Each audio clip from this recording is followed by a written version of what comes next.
have a delicious and easy Zuppa Toscana recipe for you today. This recipe is made in the Instant Pot, so it's really quick and easy, and you can cook your meat and everything just right in the same pot.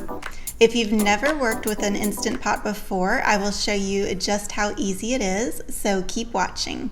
If you're new here on Artsy Cupcake, my name's Maria, and I share tips to help you perfect the art of life, home, health, and style.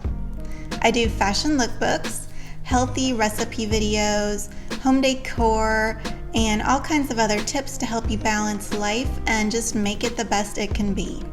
Please consider subscribing if you want to be part of my positive and happy channel. So I received my Instant Pot as a gift from my brother last year, and I have been loving it. You don't need any other pots or pans, so this Instant Pot does it all, and it does it all very quickly. I know pressure cookers have had a bad reputation in the past for exploding, and the new models like this one, they're very much improved, so you do not need to worry about safety with these.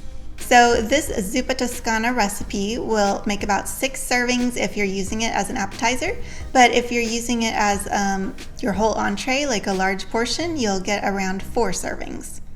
It only takes about 5 minutes to prep, and then there's 10 minutes for the steam to build in the pressure cooker, 5 minutes for the actual cook time, and 10 minutes for the steam to release from the pressure cooker. So that makes a total of 30 minutes until you have your bowl of Zuppa Toscana in front of you. The ingredients you will be needing are 2 tablespoons olive oil, 1 medium onion diced up, 1 pound ground Italian sausage, 4 cloves minced garlic, 3 russet potatoes unpeeled and sliced into 1/4-inch slices, 6 cups chicken broth, 2 cups fresh kale chiffonade, 3/4 cup heavy cream, or you could use half and half or milk if you want to decrease the calories a bit. Also, you might want to buy a loaf of French bread or garlic bread to go along with this if you're serving it as the entree. I just think they go so well together. So first thing you want to do is get your Instant Pot out.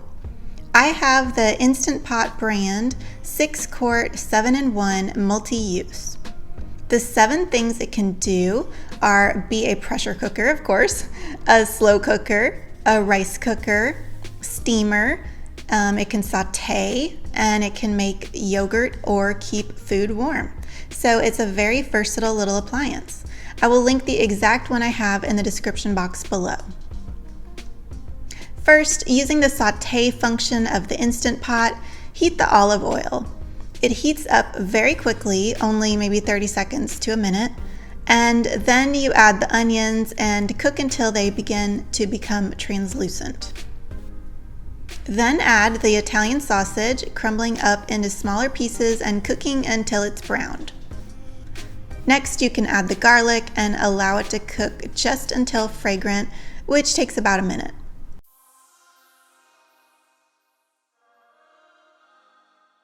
Add the potato slices and the chicken broth.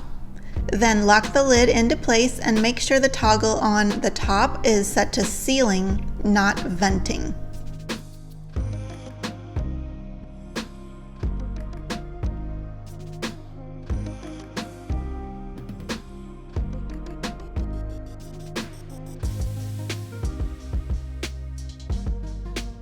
You will cook at high pressure for 5 minutes using the manual setting.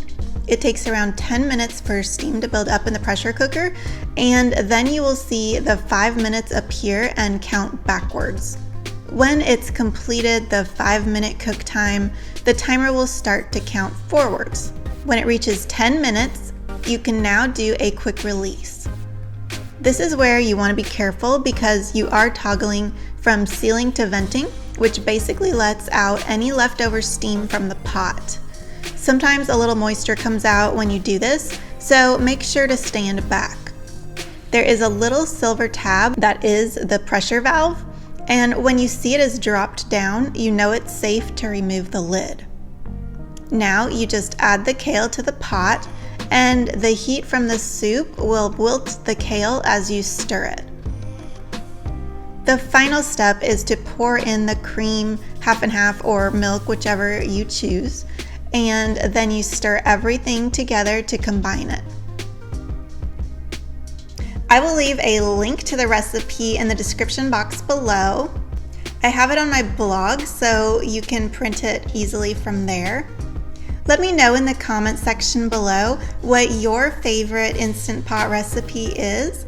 And if you liked this video and you want to see when I post more like it, make sure to hit that subscribe button now. Thank you so much for watching, and I hope you have a very happy day.